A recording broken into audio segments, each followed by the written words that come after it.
Dinosaur Story, The Long Journey, Bedtime Story for Kids.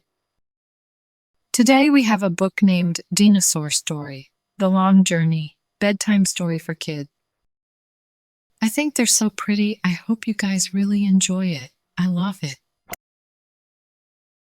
Please give this video a like if you enjoy it, and don't forget to subscribe for more stories. Thank you, reading. So, here we go. Alidar's adventure began even before he was born, while he was still inside his shell. When a carnivore, the most bloodthirsty and ferocious of all the meat-eating dinosaurs, invaded the nesting grounds, Alidar's mother had no choice but to flee and leave her eggs behind. The carnivore trampled over her nest. All the iguanodon eggs were crushed except one, Alidar's. The egg soon fell into the greedy hands of another dinosaur, only to be dropped into the river. It was carried away by the current, then scooped up by a pteranodon, a flying dinosaur, who took it across the sea to a distant island. As the dinosaur flew over the island, the egg was dropped again. This time it fell through the trees and landed on a branch full of lemurs. Just then, the egg began to crack. Soon Alidar's tiny face peered out. "It's a cold-blooded monster from across the sea," cried Yar, one of the lemurs. But his daughter Pleo wasn't so sure. "Looks like a baby to me," she said. Despite her father's arguments, she took Alidar home and raised him as her own.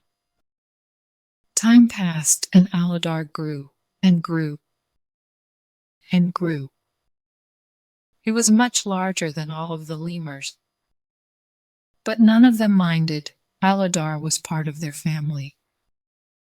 Not even Yar could imagine the clan without him. The young ones loved to play with him, and the older lemurs were proud that he was so helpful and smart. Alidar didn't seem to mind the fact that he was the only iguanodon on the island either. He was part of a happy family. "What more could I want?" he asked Plio. Then one night everything changed. A meteor shower lit up the evening sky. But as the lemurs and Alidar watched, a red-hot boulder, nearly as big as their island, dropped from the stars and into the ocean. A giant cloud of fire and smoke filled the sky. The next thing they knew, a shockwave was speeding toward them across the boiling sea. "Run, Alidar, run!" cried Plio. With Yar, Plio, her daughter, Suri, and a lemur friend named Zini clinging to him, Alidar ran at full speed away from the terrifying wave. Meanwhile, meteors rained down all around them. Soon it seemed like every bush and tree was on fire.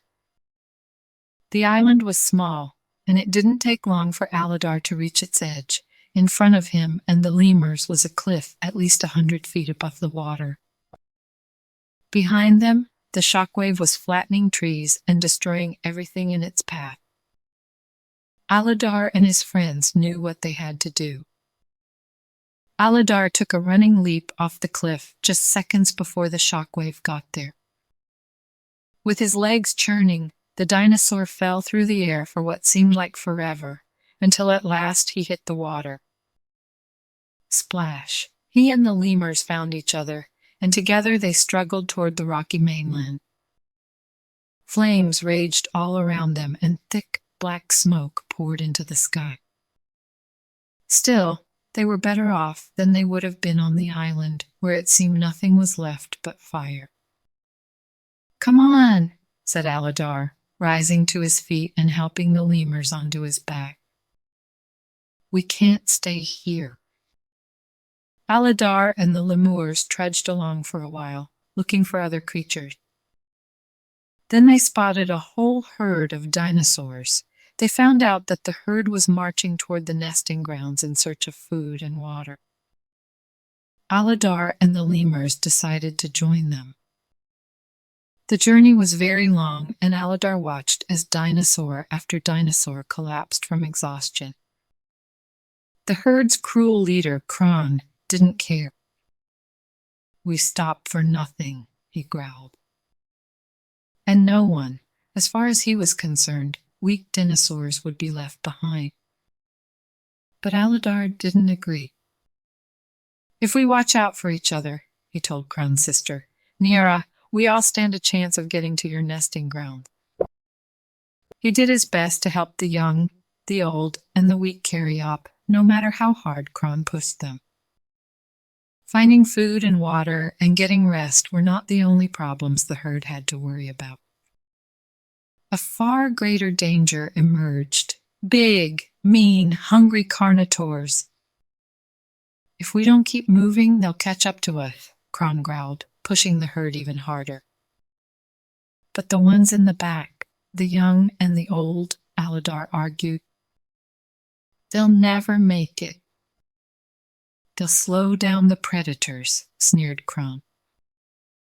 "And if you ever interfere again," he warned Alidar, "I'll kill you." Alidar just couldn't stand by and let Kron sacrifice the weakest of the herd. So he and the lemur stayed behind to help them. Patiently, Alidar tried to hurry the weaker dinosaurs along. But a sudden storm sent them scrambling to a nearby cave. Bolts of lightning flashed in the sky and thunder crashed around them. Boom! Alidar and his friends huddled together, knowing that the herd had moved on. By the time the storm had passed, 2 hungry carnivores had discovered their cave. Alidar and his friends were trapped. "Do you smell that?" Zinni asked. Suddenly, he leaped over to the far cave wall and dug at a patch of loose rock.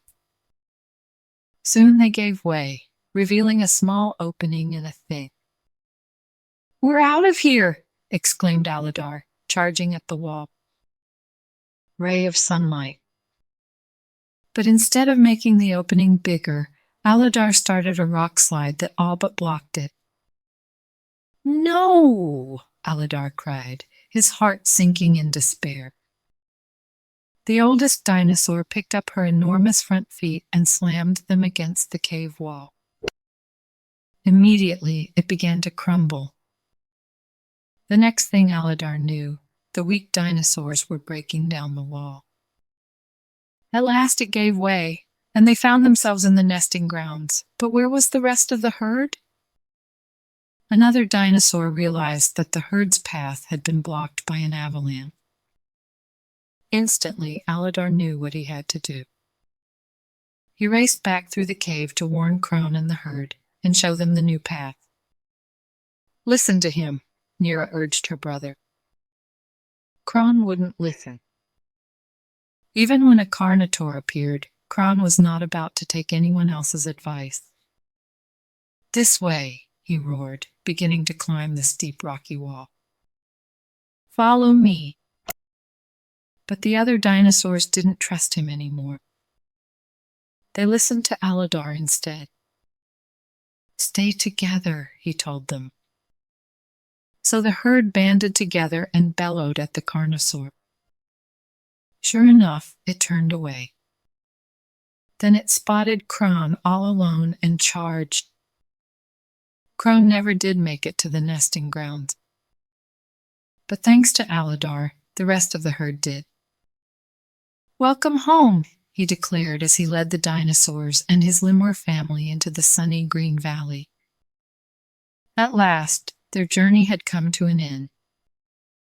Alidar was very happy. He and Nira settled down and soon had a baby of their own.